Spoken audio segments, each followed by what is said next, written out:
Live from New York, it's the show that's getting our Jake Garcia on. Congrats on the pole position. Yes. Do you think I could beat you in an auto race? Auto race? Yeah, like, driving cars. No. No? Okay. Well, I can't beat you in a foot race, so I was thinking maybe a car race. You can keep thinking. It's okay. Now, okay, what if you were running and I was driving a car? I would have to concede. then you'd give me a chance. I'm honest. All right, thank you very, very much. I appreciate that. We have it's a sprint of a show, actually, until 6 o'clock. The Patriots' schedule is going to be tougher than last year. Is it? Yeah, well, it would basically be mathematically impossible how it works, for it to be easier. It was the easiest in a quarter century. So we'll talk about how worried they should be about that. Also, in about an hour or so, Stu Holden will help us kick off the MLS opening weekend. Messi looking to repeat. It's all a primer. Also, MLS, World Cup, it's all happening. And also, Dr. Danny completes his run through the NFL with the AFC East. What offseason move would cure the Bills? I have been prescribing some great stuff, Greg Jennings. You have been prescribing some things. I'm not going to say they were all great, but definitely great throughout. Thank you. And I noticed also, I looked over at your notes for the show, your handwriting is impeccable. You could not be a doctor. Well, just because I have good handwriting doesn't mean I couldn't be a doctor. It does, actually. But it's doctors notoriously have bad handwriting. By choice. They just choose. By choice? Yeah, so you could choose They choose to scribble. Oh, okay. It's quite a theory. They're like, let's start the show. I don't know what these guys are talking about. A.J. Brown was on, I don't know if there's ever been a more appropriate name for a podcast. The Dude on Dude podcast with Julian Edelman and Rob Gronkowski. What up, dude? What's better than this? Guys being dudes. The All-Pro wideout opened up, though, A.J. Brown did, about his time playing for Mike Vrabel. And they were flirting or trolling around the idea of a possible reunion. Take a listen. Because he was so hard on me when I was a rookie, and I didn't really understand it. And so it was at the time I told Vrabel, I was like, hey, I'm humble already. You don't got to humble me. But I really didn't understand what he was trying to, push me to be. Just remember, we're all Patriots. You know that, right? Are you going to be a Patriot? Are you going to be a Patriot? Do you want to be a Patriot? I'm trolling. Now, he says he's trolling there at the end, but it is a fun thought exercise. There have been reports, of course, that the Eagles want to keep A.J. Brown, but this will not be the first nor the last story of, I wonder if a team made a real offer, of a first-round pick for A.J. Brown, what would Howie Roseman do? Would A.J. Brown be a good fit on the Patriots? Yeah, he would be a good fit. Look, and I'll start off by saying this. When they acquired Stephon Diggs, there was questions surrounding whether or not he would be a good fit with a young quarterback, that type of strong personality, the demanding of the ball, the focal point of an offense being solely on him. We didn't see that. We saw a consummate pro, a guy who evolved as a leader, continued to impact their performances on offense, made huge impact, added value. A.J. Brown, 4 years younger, more productive. Now, obviously, his production has been down due to the way that the Eagles choose to run their offense. I don't think it has anything exclusively to do with just A.J. Brown not achieving his standard of play. But yes, that's a need that they have. They want to get better at the receiver position. He would fill that need. He has a rapport with the head coach. Just because we see him in one light and he's been the voice, if you will, of that locker room in the Eagles, doesn't mean that he would automatically do and be that same guy in another locker room. When you have a head coach that has a handle on him that he has respect for, you listen to how he talked about Vrabel, and he mentioned, I didn't like Vrabel at first. I used to write down I used to act like I was taking notes, and I was like, I hate Vrabel. But there's a respect that you have for a coach when he can show you what he's trying to get you to become. When he can critically and constructively correct you and you receive it, you then automatically have a level of respect that you typically don't go into a building with. So that would be there.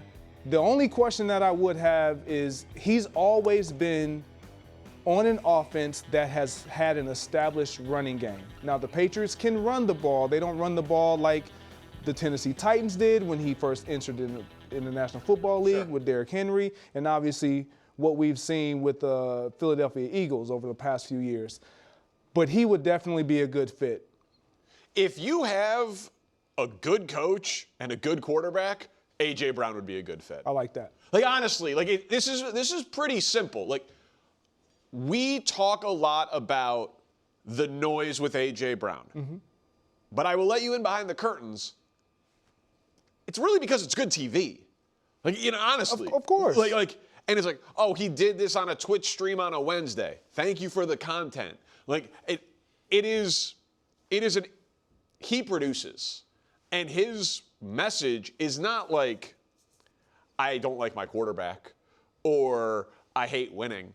It's just, if they win and they don't win by a lot and they don't involve him, he's like, hey, I think we would be doing ourselves a service if we threw the ball and you gave me the ball a little bit more, because when you give me the ball, we tend to score more. And that is borne out in the numbers. Like, he is telling the truth. Yes. And so do I think A.J. Brown is the best receiver in football? No. But, and you know this better than I do, your production as a receiver is tied to a lot of things. How good your quarterback is, how good your offensive line is, what volume you get, right? How many targets you get. It's not just you. Like, there are some receivers that are in better situations than others. So if we just peel back a second and we remove the noise, we remove the book on the sideline and the tweets and the Instagram and the Madden, and we're like, all right, what has A.J. Brown done since he entered the NFL? He has outperformed his opportunities. He is 9th in targets. So you would expect, statistically, he'd be around 9th in production. And he's top 5. Yeah. So he's saying, hey, I am not getting the ball as much as I should, because when I get the ball, I'm producing top. So imagine if I had top 5 production. And then you take in, I don't know where you rank Drake May in the NFL, but I assume you believe that he would be by far the best quarterback on this list in terms of a pure passer. That is the entire list of quarterbacks in which A.J. Brown has caught a pass from since he's been in the NFL. Jalen Hurts, Super Bowl MVP, great winner, great leader, great runner, great intangibles, but not as good of a passer as Drake May. Ryan Tannehill, a good on-schedule, on-time thrower of the football, but not as special a traits as Drake May. So that list isn't bad. It's certainly just not elite. So, of course, A.J. Brown would be a good fit in New England, because Vrabel would be able to handle the noise and the nonsense, and Drake May would be able to get him the ball. Yeah, so I'll take you even deeper inside the mind of a guy like A.J. Brown. When you are on an offense that has been productive, you feel like we can be even better. But we're not even trying. Trying is not the right word. We're not operating at the level that we know that we're capable of. And sometimes even the way that we're preparing, I don't believe that we're putting forth the best scheme to where it will produce that. You sit back on the sidelines, or you sit back at home and you turn on the TV and you watch a young Drake May and you watch Stephon Diggs and you watch Kayshon Boutte and all these guys that they have that you believe that, no knock on them, they're not as good as I am. Man, this is a young quarterback that can put the ball down the field. The one thing we know that A.J. Brown is excellent at and excelling at, going down the field, getting the 50-50 ball, making the big play. That doesn't happen frequently when you're watching the Philadelphia Eagles, and so there's a level of frustration that broods. Let me ask you this, though.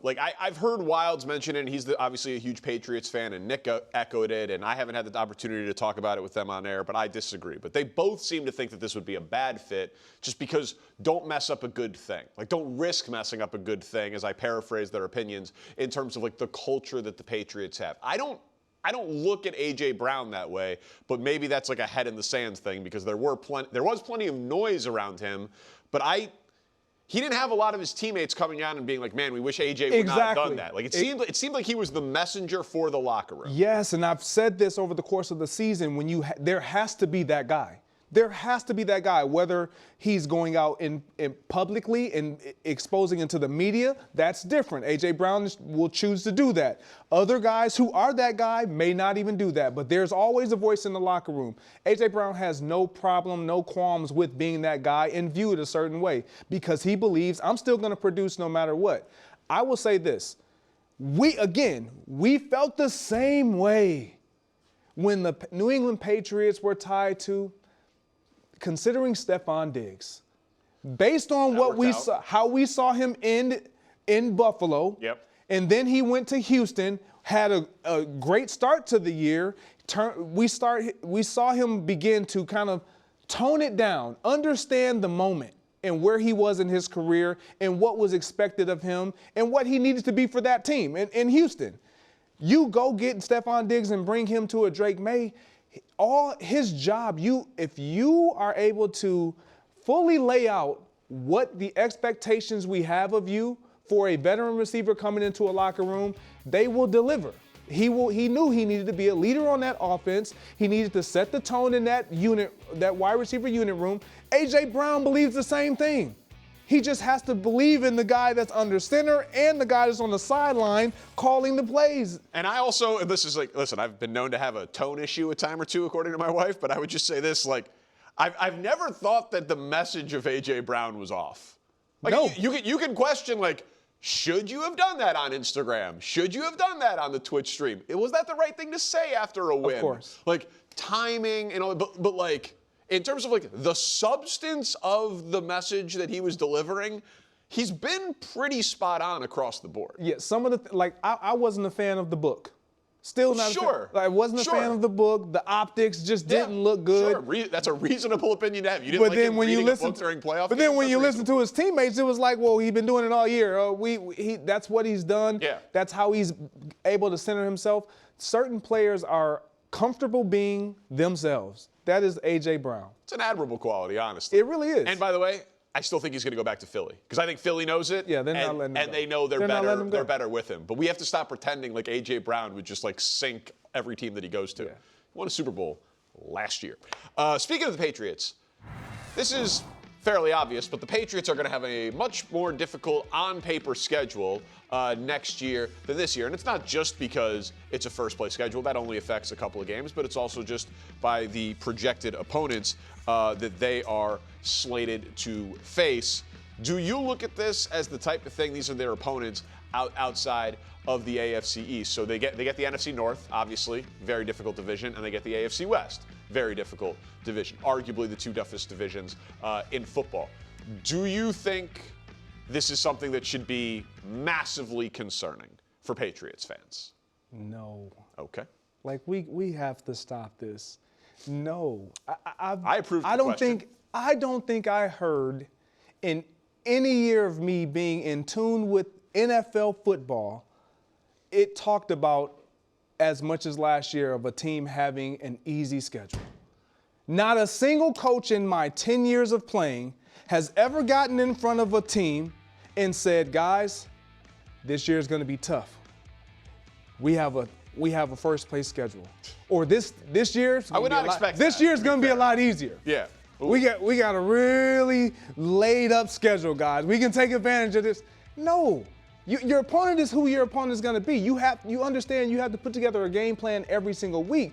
The Patriots are looking at this. They look at the NFC North and the AFC West and the three first places that they have and say, look, we got an opportunity to play Seattle again. We got an opportunity to play some of the best teams in the National Football League. But remind yourself who we are too. We're one of the best teams in the National Football League as well. That all sounds good, and I fully understand why a player would feel that way. And it is very difficult to predict in February who is going to be good in September, much less who's going to be good in January, right? Injuries, it's not who you play, it's who you play them. The playoff field turns over by like 40 to 50% every year. There's a worst the first team every year. The league is built on parity. I get it. But if we could put up the opponents again for the Patriots, because listen, I love the game, like this old super fans on SNL, like week 1, win. Week 2, win, like for the Bears when they get through the schedule. We all do it. We all do it. We all do it. And you'd agree that it looks like That's a tough schedule? Yeah, it's a tougher schedule, All right, without a doubt. So that's the only, because they got blown out in the Super Bowl. They beat a backup quarterback on Championship Sunday. But they forced / he did. C.J. Stroud had a miserable game in the divisional round. And they, by the numbers, and I would not expect Mike Vrabel to talk about it. I would not expect any player to talk about it. I'd expect people who look like me to talk about this, not people who look like you to talk about this. Like, they literally played the easiest schedule we've seen since the 99 Rams, just based on how it worked out. Not their fault, but it's just how it worked out. It's hard for me to imagine that playing the Bears, the Packers, the Lions, the Chargers, the Broncos, the Chiefs, the Seahawks, that's going to be tougher. I can see that you're unmoved by this argument. I am so unmoved because I just talked about this with the Tennessee Titans. They had a rookie starting this year, Cam Ward. Yeah. They had the toughest schedule in the National Football League. Yeah. Do you think they led with, hey, Cam? That's not what I'm saying, though. Like, I'm not saying that Mike Vrabel or Drake May or anyone in that locker room should be concerned. Understand. I'm saying as we evaluate how good the Patriots can be next year, like just for a second, I do not at all expect Mike Vrabel to mention this one time to the Patriots. I'm just saying when you and I are talking about how good the Patriots are going to be next year, it feels like a relevant data point to say they're going from the easiest schedule in a quarter century to those opponents. That feels relevant. It is relevant. Let's be. It's very relevant. But when you look at all those other teams' schedule and you throw their schedule up, and the Patriots show up on theirs, they're circling that game as well. Like, they're no longer looking at this team as one of the slums of the league, one of the lower hanging fruit teams that we can take advantage of. That's not what they're looking at the Patriots as. And so why would they look at themselves? They are going to have to put together a fantastic season. Do we believe that they're going to be 14-3 again? No. Right, no. sure. That is just hard to do. We don't see that every single year. It's hard to do, especially to repeat it. However, you grow from playing opponents like this. You know who you are by the time the postseason come along because of opponents like this, which is why we were questioning them going into this postseason. Right, and why I questioned them up through making it to the Super Bowl, frankly. And I could absolutely see myself saying on this desk sometime next season, next November, December, that the Patriots are a better team with a worse record. Because they're not going to have a better record. But if they go 10-7, 11-6 through that schedule with more close, grinded out, had to execute in the fourth quarter type of gritty wins against that opponent, I would feel like it would callous you and make me actually believe in the body of work, and it would validate this season all the more. Yeah, that's definitely a way to look at it. I think sometimes we can put that schedule up there and we look at those teams that they're playing, and unlike Willie was willing to do yesterday, we take what they did last year and we just say, oh, well, the expectation is they're going to have to face a really good Broncos team this upcoming year. Well, we don't know if they're going to be great this upcoming year. From year to year, it ebbs and flows. The Patriots anticipate themselves being one of the better teams in the National Football League again to retool. So does these teams as well. Whether you are one of the goods or one of the bads, you feel like this year coming up, we're going to be better. It's a fun schedule, too.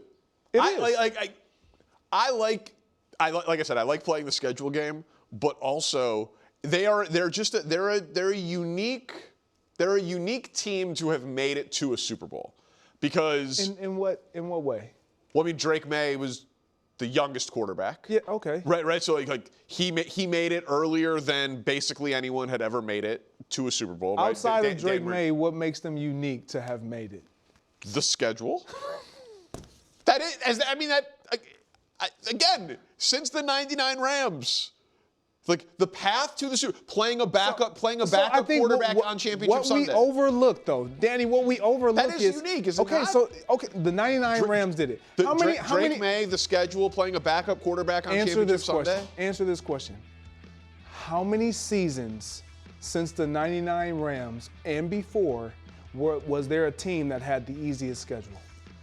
Well, someone has to have it every year. Somebody has to have it every year. Do we talk about that team? But if they Do we talk about that team? if they make it to the Super Bowl, yes. So why does it matter if they make it to the Super Bowl, but it doesn't if they don't make it or they don't make the postseason? Well, we tend to talk about the better teams. Like if you played the easiest schedule and you went 9-8, it matters now because. Well, I'm saying we probably don't think that highly of you. So, if you grind out a 9-8 record against the easiest schedule in the league, and that's fair. We don't think that highly of you. And that's fair. So obviously, you're not a good team. Correct. And so if you go 14-3, and you just beat up on everybody, you're clearly a good team. But I think it is fair to question how good you are. I think it is fair to question how good you are. I think it's, that's all. That's all I'm saying. We will question how good a team is every single year, pending on. You got to prove it all over again. No doubt. Every single year. No so doubt. I mean, for me, the schedule, I'm like, stop it with the schedule stuff. All right, that's fine. I want to talk about your Pistons against the Knicks at some point. We'll do that. And it sounds like Isaiah Likely is on his way out of Baltimore. How big of a loss that would be for Lamar. Detroit basketball. We have a podcast. Is it the best podcast in the world? Some people are saying yes, actually. In addition to a great YouTube page. Check out First Things First. Wherever you get your content, we're available everywhere. Last night, big result in the world of the association. The Knicks needed to win. They needed to prove they could beat a good team. They had lost the first two to the Pistons. They're favored. Isaiah Stewart suspended. Jalen Duren suspended. Cade Cunningham goes off and the Knicks lose by 15 at the Garden. Not a great spot. Karl-Anthony Towns tried to explain what happened. Take a listen. I think that any game is important in the regular season. I know you're talking about seeing them in the playoffs, but you got to get there first. And for standings, you always want to win. You want to make sure you give yourself the best chance to control your destiny. All right, so I'm never going to overreact to any one regular season game. But that's a bad loss for the Knicks when put into the context that you're seeing right here. Mm-hmm. They are now 2-5 on the year when they've played a top 3 seed from either conference. They are one game over 500 against teams that are just over 500. Yeah. That is mediocre personified, but they are 19-6 against the bottom of the NBA. And we know if you've been paying attention to macro NBA conversations, the teams at the bottom of the NBA simply aren't trying. So that is an alarming graphic in totality for the Knicks.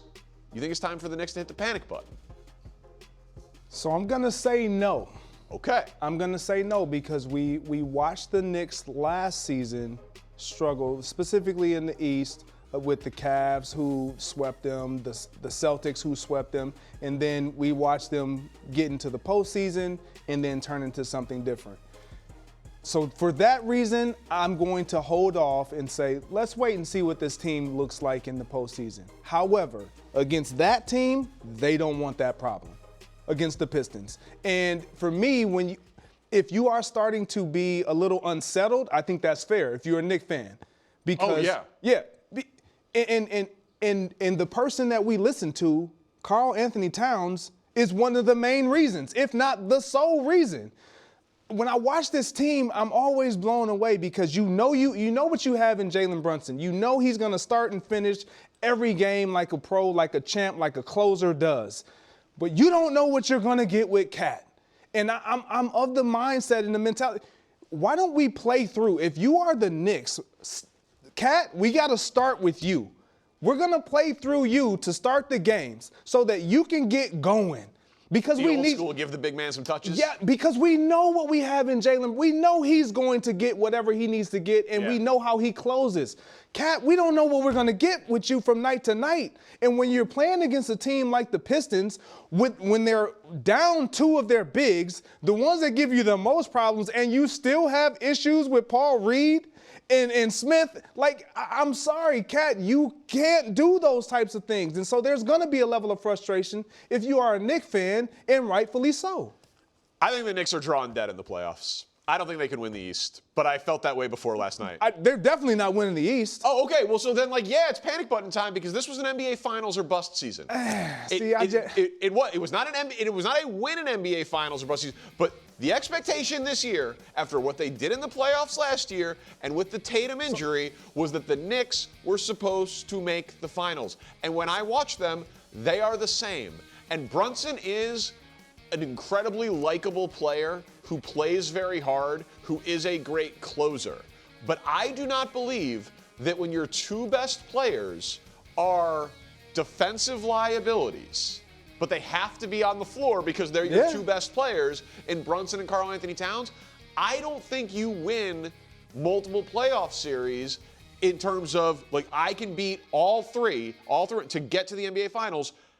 I don't think you can do it. You need two-way players in the NBA. Again, and so when you put on top of that they're just beating the bums of the NBA this year, yeah, man, panic button time. Now, if you say they have to win the Eastern Conference Finals, then that's a different conversation. I think listen, I never want to speak for a fan base because I know they're not a monolith. That's what they're hopeful for. It's what they expected. Yeah, it is. It is what we are here in New York. We know Knicks fans. We work with Knicks fans. We talk to Knicks fans. Coming into the year, the only thing Knicks fans were going to be satisfied was if they were playing for a Larry O'Brien trophy. And I do not think this team can win the East. Yeah. I don't. And again, can I just highlight Karl-Anthony Towns last night? And this is what he can't be. And reason why I say you got to start fast, you got to play through Cat. This is him in the first half. 2 points, 3 field goals. He only put up 3 shots. That doesn't sound like that doesn't even look like a player. If I tell you those stats, that doesn't look like a player that you're going to depend on when it comes down to if we win or lose basketball games. Now, the second half, did he come to play? Yeah. He came with a little bit more energy. He's talented, and that's what's frustrating about it. That's the part that's so upsetting. Yeah.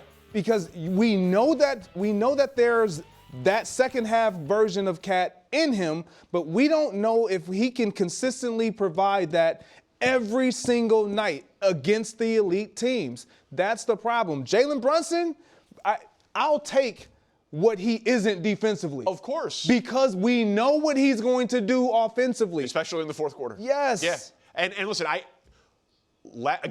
never really overreact to any one of 82 in the NBA, but that spot with Stewart and Duren suspended for Detroit in your building when you've when you got blown out by this team the 2 times you had faced them, and they're the 1 seed, and you're rested, and you're coming out of the break, and you're the favorite, and Cade Cunningham was the best player on the floor by far. Brunson had a good game. Cade Cunningham last night was in his bag. Oh my God! I was like, well, this guy. We were doing the Ant Edwards, like, give me 3 of them. He was awesome. Like he was like, oh, is he the best American basketball player in the world? Which he said he was. Like he is nasty. And he looks so smooth, and it looks so effortless. Like the way he can get to the basket, the mid-range. We've always known he had the mid-range game. What is becoming impressive is that right there. The 3-point shot. Him extending his game, his offensive game beyond the 3-point line. If he continues to grow and develop that, problem. I also like that he will guard the other team's best perimeter player. Like, for how much he has the ball in his hands on offense, you would think, like, traditionally, like, that guy gets, like hidden a little bit, or let's give him an easier assignment or whatever on the other defensive end of the floor. It's like, no.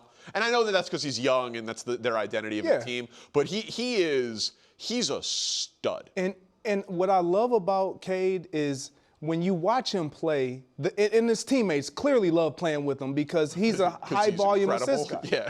He's going to get everybody involved. Yep. Like, he's not looking to, like, I know he put up 34 shots last night, and rightfully so. He should be putting up about 30 shots a game. When you're playing like that. Yeah. When you got it going, you do that. But even in the way he plays, in the ebbs and flows of the game, he's looking to find his guys, get guys good shots on the break, in the half-court set. He gets everybody involved. Like, when you watch that game last night, the Knicks came out blitzing them immediately. Yep. And I felt like that was what they were going to do. That was their best shot.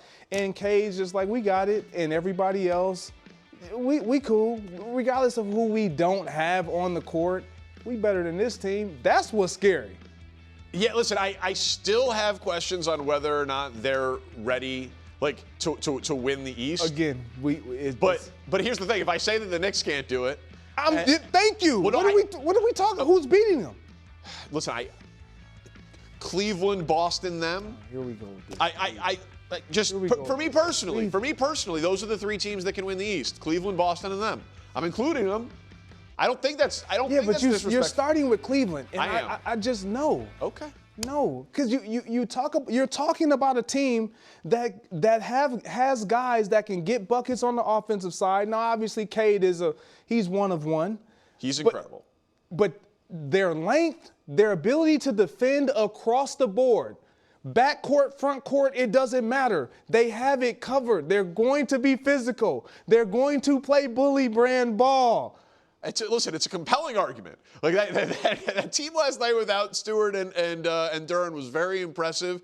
And Cade, I'm a big Team USA basketball guy. We've talked about this before. Like, he's probably going to be the starting point guard for the Olympic team in 2028. Which there's a lot of competition for that role. Tyrese Halliburton and others, but he is nice. Can I say one last thing really quick before we go? Like, he was asked after the game, like, what has your team had?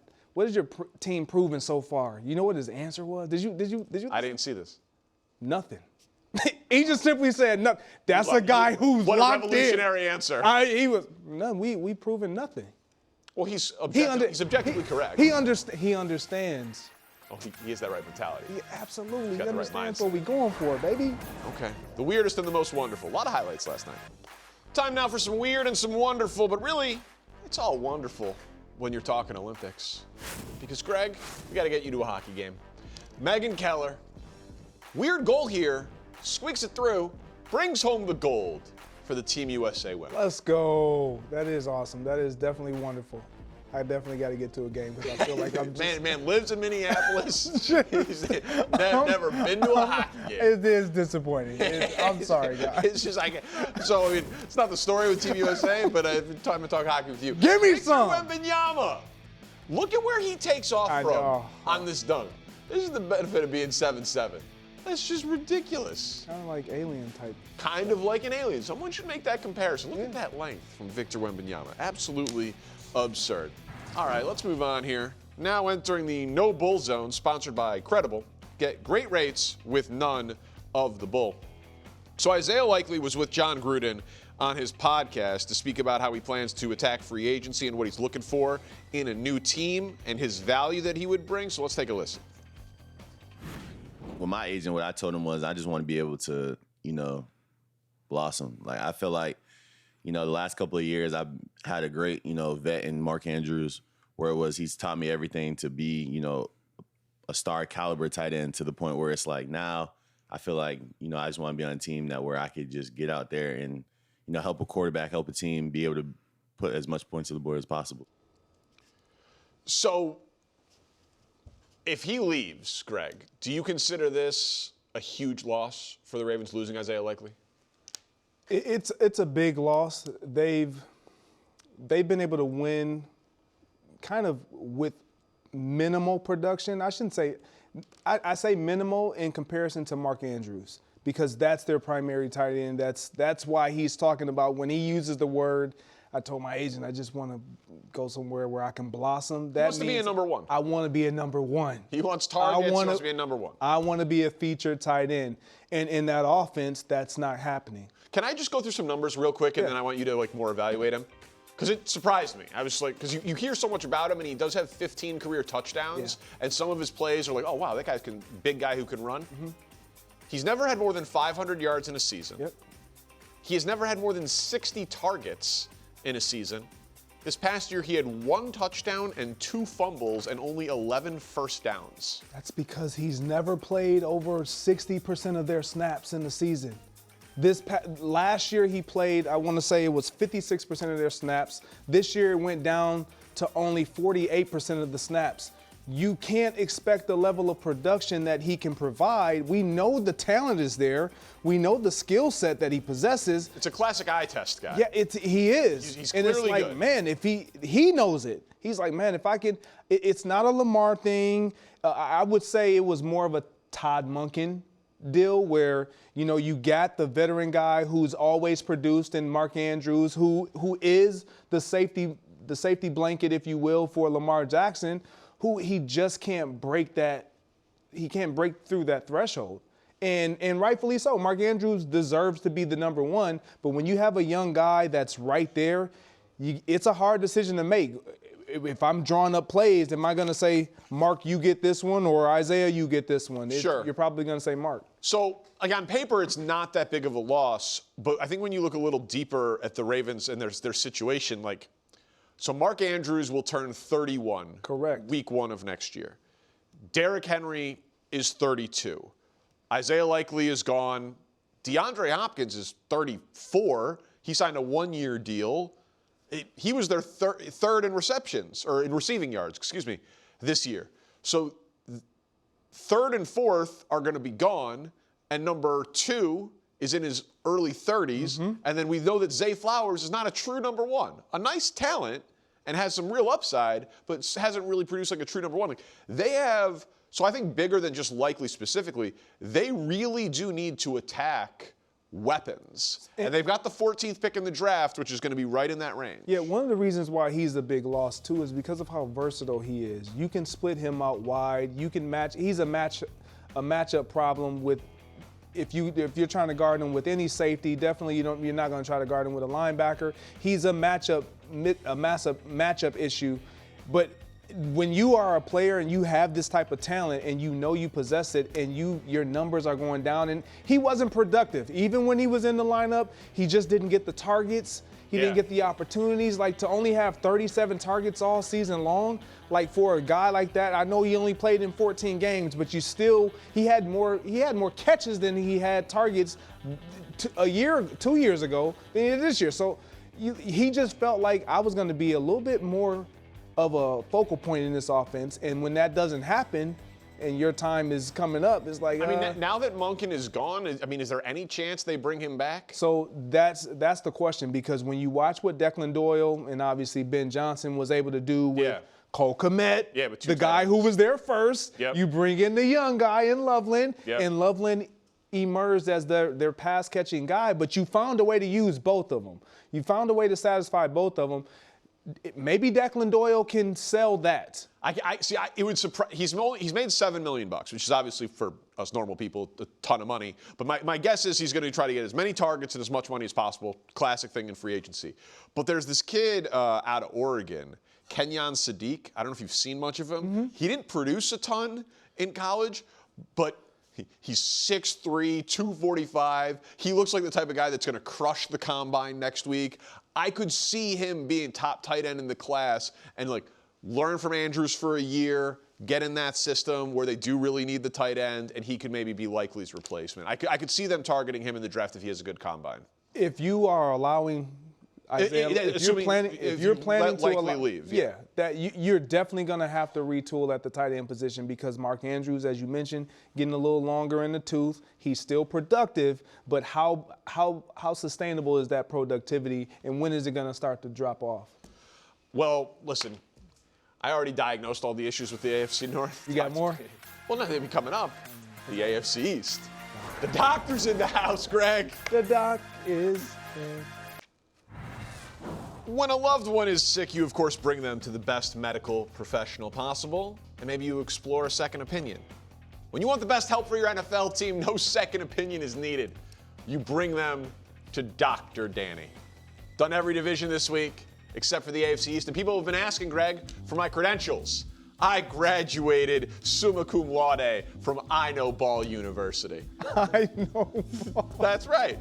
I actually like that. Don't be so surprised. That's where I am from. All right, I know ball. I know ball, exactly. All right, Doc. Yeah, all right. So I got some patience here for you in the NFC East. You ready? Step ready. into my office. Yeah. We begin with the New England Patriots. They were just in the Super Bowl. It's a pretty thin chart. Looking pretty good. Pretty good. But you got one major problem. Protection. Stay safe out there. Left side of your offensive line. You got to protect the franchise. Drake May took way too many hits. And I know that you've invested. You got young guys. Wilson and Campbell, left side of the offensive line. Will Campbell's the attack, was the guard. It's going to be a big talking point for the offseason. They have to do that evaluation. What you cannot do is simply rely on improvement. You need to bring in some form of competition in the form of a veteran in case your plan A doesn't work. Let's just look at the Patriots offensive line and the pressures they allowed in the playoffs. It's very simple where the issue was. You're always trying to add to your offensive line, but maybe week 1 next year, Will Campbell and Jared Wilson are your left tackle and your left guard. And they've just improved, and they got stronger, and they got more familiar with the NFL and all that, fine. But you got to have a plan B in case it isn't, because the number of hits Drake May took this year is not sustainable. You need to improve his blindside protection. Yeah, with your greatest asset being your quarterback, and typically that's the case in our league, and with him holding the ball in the fashion of which he chooses to hold the ball, it's not all exclusively on that offensive line, particularly on that left side, but you're absolutely right, Doc. Look, I'm calling you Doc. You're absolutely right. As you should. You're absolutely right. Like, respect my title. I expect for them to get better. I expect for them to improve. I'm sure Vrabel and Josh McDaniels expect for that side of the offensive line to improve. However, you cannot just solely depend on they'll be better next year. You have to protect your greatest asset and know that you got somebody in just in case. All right, the next patient for Dr. Danny to step into my office is the Buffalo Bills. And again, you've got a lot going for you here. There's some pretty good vitals, some pretty good underlying signs, a lot of success over the last few years.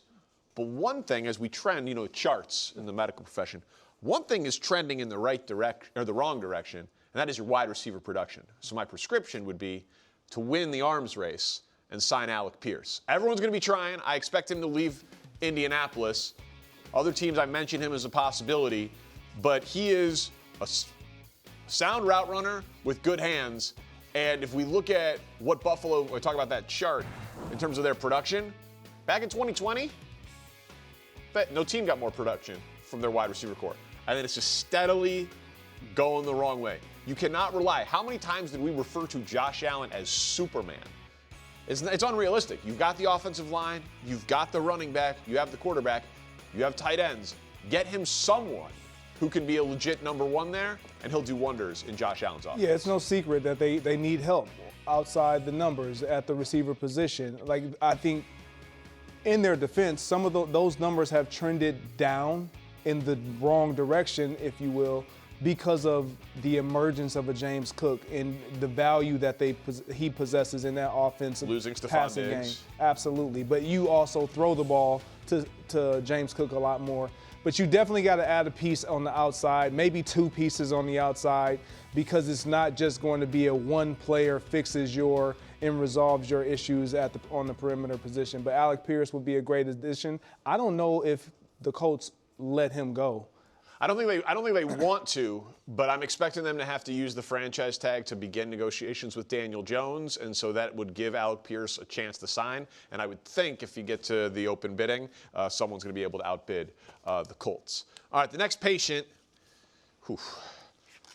We allotted some extra time for this one because there are some serious issues here with the Miami Dolphins. And I got to be honest, see, when you graduate at the top of your class from I Know Ball University, you have the ability to prescribe some radical things, and I am suggesting that you tank. I'm suggesting that the only fix to your problems, Miami, is to not say it out loud. This isn't the NBA, but carry the biggest dead cap hit in NFL history. Tua is not the answer. He is not going to be the answer. I've seen him in my office too many times. But if you look at the largest dead cap hits that teams have taken in NFL history, Russell Wilson was at the top. That worked out for the Denver Broncos. You got a new coach, you got a new GM, they have job security. If you carry all of Tua's dead cap hit for this year, we talked about it yesterday, Mike Florio wrote about it. It's about 1/3 of your salary cap. You will be awful. You'll be terrible. And then next year in a loaded quarterback draft, you'll be drafting at the top where you can begin your rebuild in earnest. I would embrace the tank this year. Already got rid of Bradley Chubb, already got rid of Tyreek Hill. Just admit what you are. Don't lie to yourself. Doc, I'm a little disappointed that you're just telling this team to just deal with it. Like, So, you still got to add some value. Even if you don't move forward with Tua, when you do find your guy, you want to have them in a ready-made situation. So you got to do more than just tank. What would you suggest? I would suggest them continuing to try to improve their roster outside of the quarterback situation. Good luck. You're losing wide receivers, losing pass rushers, losing quarterbacks. Well, that was first-time head inevitable. coach. That was inevitable. All inevitable? Okay. Now, I was. yeah, well, there is one more patient that we need to do. And it's a bit of a doozy. And my nurse, Christina, is a Jets fan, and she suggested some unethical things, some things that you need to move overseas or to the Pacific Northwest that aren't legal in all parts of the country for the New York Jets. And here's what I would say. Your issues are so plentiful at this point, all right, that honestly, don't even think about drafting a quarterback. Don't do it. You're not ready, okay? You're not ready to draft a quarterback. But you have an opportunity here. This time next year, you can have a normal-sized file if you just draft well. Just hit in the draft. It's a unique opportunity. They have 4 picks in the top 44. They have the first-round pick from the Colts in the Sauce Gardner trade, second-round pick from the Cowboys in the Quinnen Williams trade. You have the new general manager who came in from Denver. 4 picks in the top 44. Have a draft like the Lions had when they got Laporta and Gibbs and Branch and Campbell. It wasn't a quarterback. They weren't even premium positions. It was a safety, an inside linebacker, a tight end, a running back. Just draft good players. If you hit on 3 of those 4 picks, you'll still be bad. But next year, you'll be in a much better position to drop a quarterback into your infrastructure. Yeah, this is definitely a franchise that's locked in on the best available player at any position other than kicker. Other than quarterback. I would not draft a quarterback because listen, it's a 1 quarterback draft. So the inclination is going to be, well, we can get the second best quarterback in the class and reach. You do not want to do that. Yeah, you don't want to do that. Look, defensively, we know what they gave up last year to acquire some draft capital. They have that. You have to hit because the previous regime, if they didn't do anything right, they did draft well, specifically on the defense side of the ball, and it was good for a stint. Yeah, they underachieved massively relative to their talent. I don't know if you can sell Aaron Glenn on this because they're going to try to bring in Malik Willis. They're going to try to go get Kyler Murray, and I understand why that would be exciting. And if you can hit a home run like that, okay, fine. But in the draft, yeah, I don't think they're even focused on a quarterback. I don't think so. You can't be. But what we're focused on, start of the MLS season. Stu Holden, let's go. Going to join us. And anyone stop Messi from the repeat? Son? A little bit too close, Magic. Put me in, Magic. Did you invite the whole league? Are you ready to kick it? I'm ready to kick it. Freeze doesn't look ready to me. I'm ready to kick it. See you there. Major League Soccer returns this weekend to Fox with FC Cincinnati and Atlanta United, Saturday at 4:30 p.m. Eastern on Fox. And joining us now to talk about the start of the MLS season, former U.S. men's national team midfielder and Fox's lead match analyst, Stu Holden, with us here on First Things First Overtime. Stu, we very much appreciate your time. Obviously, we should start with the champs, with Messi, Inter Miami. I don't know if anyone can slow him down. What say you? Wait, who? Messi? Who's that? Oh, yeah, just I've heard of him. The greatest player that's ever played the game that has just lit MLS on fire as if we expect anything different since he's joined the league. I mean, they didn't win it his first year. They lost in the playoffs. Messi was a little bit banged up. This last year, he was far from banged up. In fact, he was on another level, 35 goals in 34 games. That's pretty good. I'm not really good at math, guys, but that means that was a goal every game, and that's a very good stat. Then they went on and they won the title. And look, they're the favorites, as you would expect, to defend that title. I was down there in Miami calling that game live on Fox, and they just ran away with it. They're stacked with talent, and in fact, they've actually even loaded up with some new talent. Some of their older veteran players have retired. They brought in some younger guys. Berterame, they had signed from Mexico. So as you say, the rich get richer. But Jorge Massa, you can see there, and David Beckham, their ownership has said, look, we're not stopping here. We're going to keep pushing. And they are by far and away the biggest favorite. But as we know with MLS, it's not as easy to do it in the regular season and to repeat as champs. We've only had a couple of repeat champs in this league. So I'm interested to see in a World Cup year if they can maintain that momentum. Well, Stu, we know what Messi brings to the table, but what player would you tell us to be looking out for this year in MLS?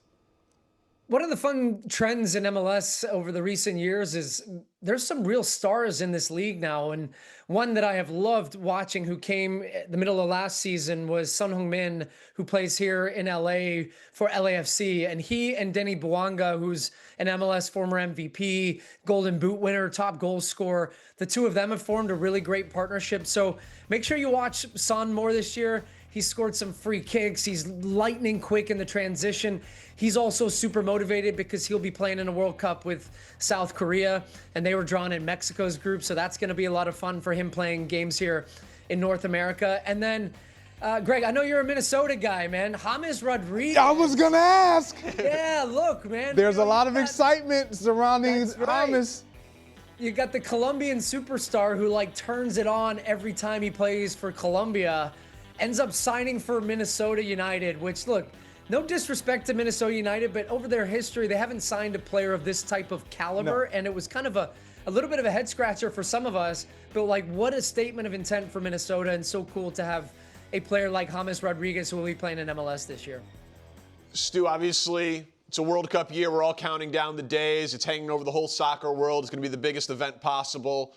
Which U.S. men's national team players are you most looking forward to watching in the MLS this season? Yeah, I actually think, guys, that this could be one of the heaviest MLS rosters that we've seen from a World Cup perspective. I go back to when I played in the World Cup, as Alexi used to say, way back in yonder years. In 2010, I think we had maybe 2 or 3 MLS players on that final roster. I think you could see up to 10 guys at least on this 26-man roster. The starting goalkeeper, Matt Freese, I'm a big fan of. He plays for New York City FC, and he, I think, will be the starting goalie for the U.S. He's a young and rising star. You've got Miles Robinson, who's a defender for FC Cincinnati. So there will be a big MLS DNA as part of this team. Sebastian Berhalter from Vancouver. You've got guys that I'm interested to see how they fill out the roster, but it's pretty cool to know that a lot of these guys will be playing in your backyard that will also, I hope for their sake, make the World Cup roster and have that opportunity to represent their country in a home World Cup, because it's going to be amazing. This is truly like MLS starting is kind of the beginning of the ramp up for us in the soccer world and what we know is going to be our biggest year yet. So, Stu, you mentioned James, obviously the signing for the Minnesota United. Like, there's a lot of excitement there, but what team, they've getting proved over the last 3 years, they're inching up in the West every single year. Which team do you expect to kind of be the team that just rises to the top this year? You know, I do like Minnesota. They lost their coach from last year. He's gone over to England, but they've made some really good enforcements. Cameron Knowles, their coach, has been a part of that organization for a while. It's a really well-run organization, Greg, so you should be very proud of your Minnesota boys over there. They're a ton of fun to watch. I'm excited again to see San Diego. San Diego last year was an expansion team. It was their first ever year in the league, and they get to the Western Conference Finals. They were up there in the mix for some of the teams in the best record in the league. So I've got San Diego once again to be a team that I think is not just going to be a good team, but can contend for a title. And I know it feels like a little bit of a cop-out to make a surprise run, but I'm thinking like this is a team that could win a championship, and to win a championship in MLS is very hard. So that would mean a new champion for the first time.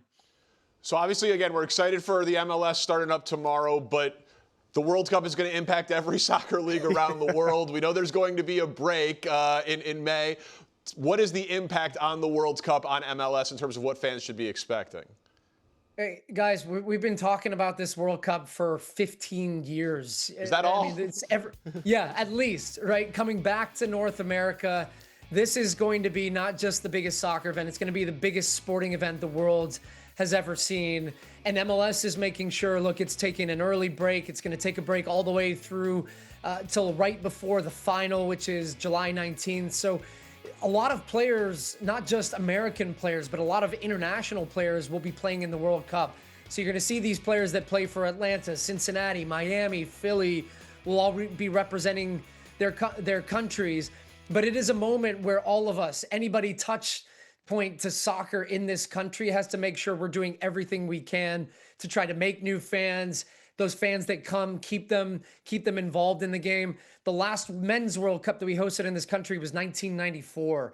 That's a long time ago. The league didn't even exist back then. This league was born off the back of that World Cup. So I'm excited to see what the circus leaves here, because we all know the circus comes to town in the World Cup, but I want to make sure that we have a continued thriving soccer economy here in the U.S.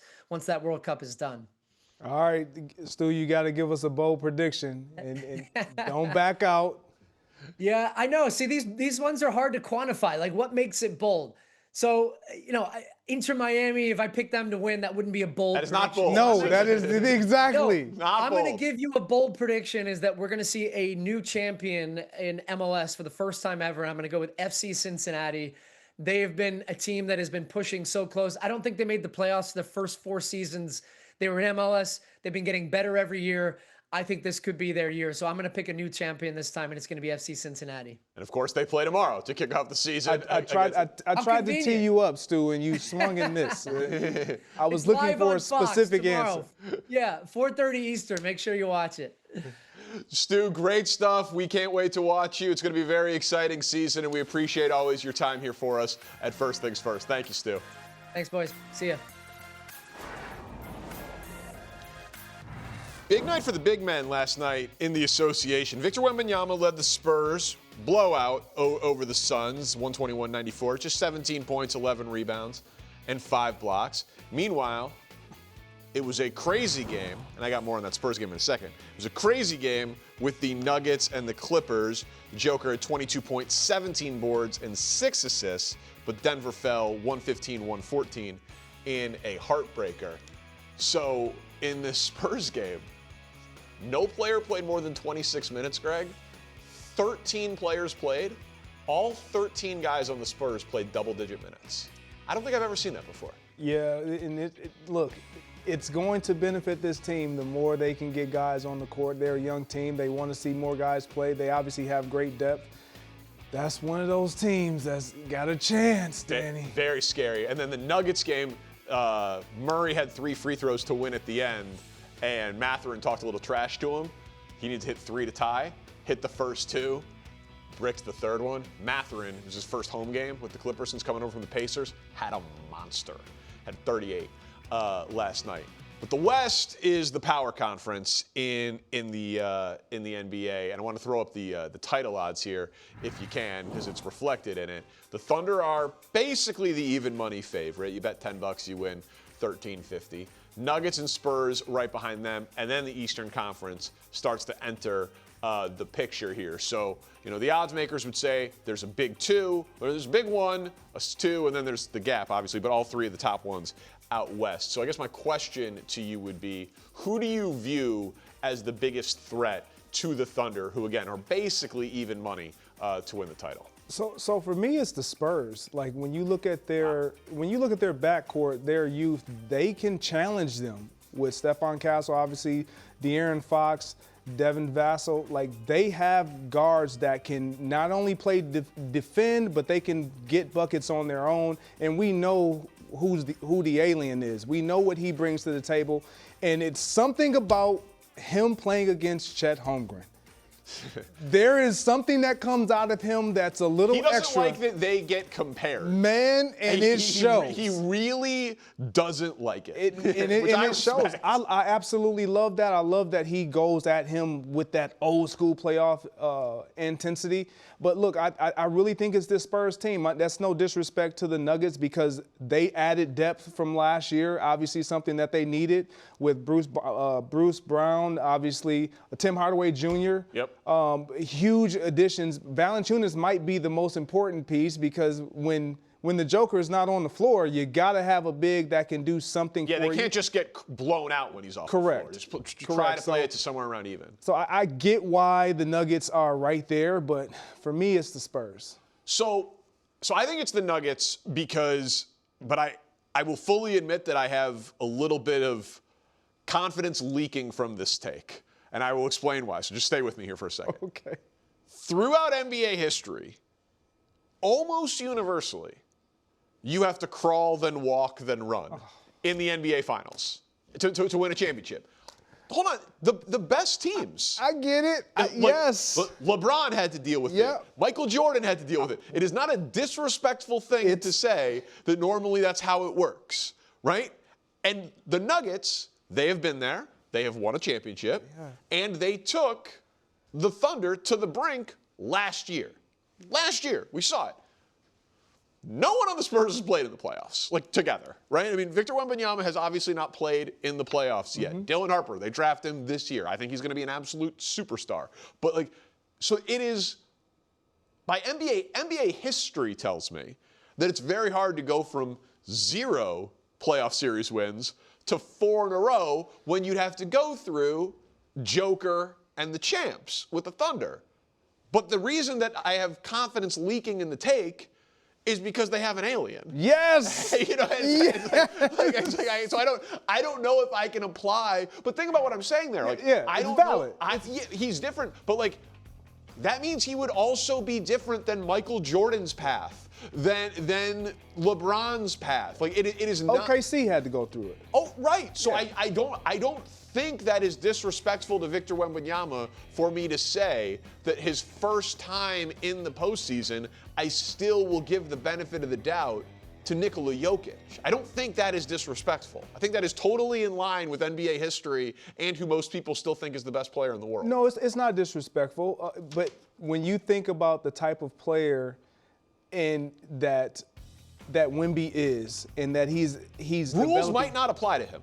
It's just, there we go. It's possible that rules might not. I'm open to that, man. As much as, again, we know who Michael Jordan was and is. Yes. We know about LeBron. We know about all of those.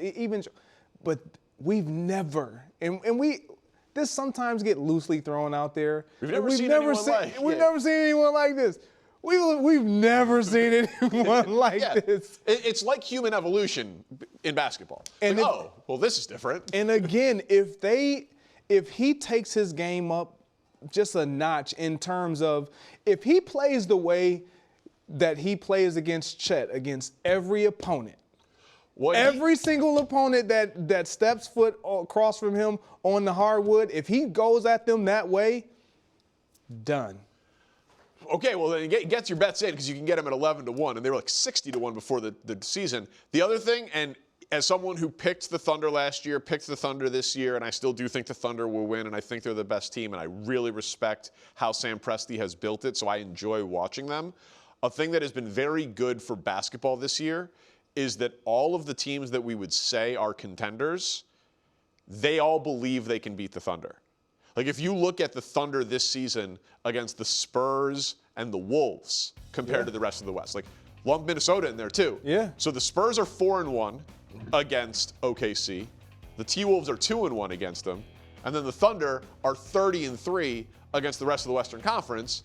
But Denver knows, hey, we've only played them one time. We've got them a few more times. And we took them to the brink last year in the play. Like Denver is definitely not scared of Oklahoma City. Correct. They've got the best player.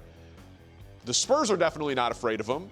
They've got an alien, and they've won 80% of their games. And they don't know what they don't know. And they don't know what they don't know. And then Ant-Man believes that he can beat anyone, and he's been in the Western Conference Finals the last 2 years. So even though I am convinced that Oklahoma City is better than everybody else by a fairly healthy margin, the teams that are the most likely to compete with them do not agree with me.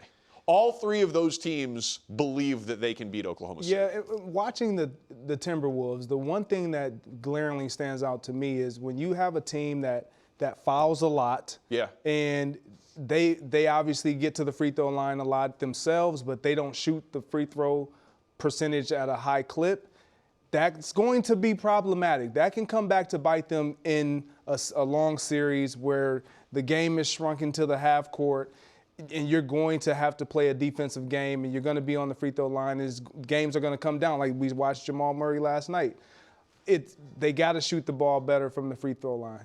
The reason, like how I explain the Thunder to people, and you should know, they've been in the playoffs a couple of years in a row. They won the championship last year. Every player they put on the floor is good at defense. Yeah. Like there's not the one guy who's like, well, he's just the three-point shooter who's a liability at the other end of the floor. Every single guy's a good player on defense. Yeah. It's like, Oh, your seventh guy is Wallace? Okay, he's awesome. And there's Caruso, and there's SGA. He's getting all NBA defense votes, and Jalen Williams is getting all NBA defense votes, and Chet's getting it, and Adams. It's like every guy is good at defense. I mean, they are a little bit of a problem. I mean, everybody knows it. I'm just saying, it's like everyone can beat them, but they're probably still going to win. Coming up, the weirdest and the most wonderful, including something that I haven't seen yet, but I'm very excited to. Time now for some weird and wonderful. Wilds is back with the crew next week. So my last turn, picking the weird and the wonderful. Let's go. Let's go to the Olympics. It's always nice to celebrate Team USA gold. Megan Keller, overtime, little crossover, slides it through. It's called the 5-hole in hockey, Greg. Okay. I mean, can we next time we need like the actual call. Like I want. That wasn't good enough? I mean, it was cool, but I want to get excited. I want to like. All right, I'm no Kenny. I mean, Albert. I know it's a very exciting goal. I know it didn't. That's not. Goal! There we go. All right. Give me something. Yeah, my bad. I was on a high note, and you're like, hey, you're not a good play-by-play guy. Pritchard and Porzingis, they used to be teammates. This is a jump ball. The whistle has been blown. The whistle has been blown. Gentlemen, give up the ball. Give it up. Give it up. I love this. This goes back to just playing at the park. Yeah. Let the ball go. No, it's my. But I also like the refs understood what was happening because there's like a smile on both guys' faces. There was no thought of technicals or anything like that. Just let the boys play. You better not even think about a technical on that. I've seen some terrible calls. I know why you said it. Okay? Trust me. I know why you said it. I was just happy that was a nice, lighthearted moment. It was a little weird though. Let's go to the wonderful. We can't show enough highlights of this guy. He takes off from 14 feet away. I don't even know if that's wonderful. I just think that's like a tier above wonderful. Really wonderful? Yeah, something. I don't know. Okay. But that is just extraterrestrial wonderful. It is just. Exactly. See? Well, but that play, like our last conversation about him, also like he's 22. So. What else can he do? Look, if you're OKC, if you're Denver, go get your championship. Hurry up. Get him now. Yeah, that's a great point. That's a great point because he's going to start stacking them very, very soon. Let's get to the wonderful Hornets hosting the Rockets. Check out this sequence from Charlotte. Again, can't get used to the uniforms and the floor, but they're playing such good basketball. Block on one end, pass, into the lane, paint touch, 3 in the corner. They're playing fun basketball. They're the 10 seed in the East, but I had them as the 10th best team in the NBA right now for how they're playing. They're playing fun. You did have them at the 10th. Maybe it was a slight reach. Look, but they are fun to watch. If you are looking for entertaining ball, the Hornets got you covered. They make you play at their pace. They do. It's a dangerous thing they got going on there. All right, let's go to more weird here. Maxime Reynaud gets the and one. Over the hoop.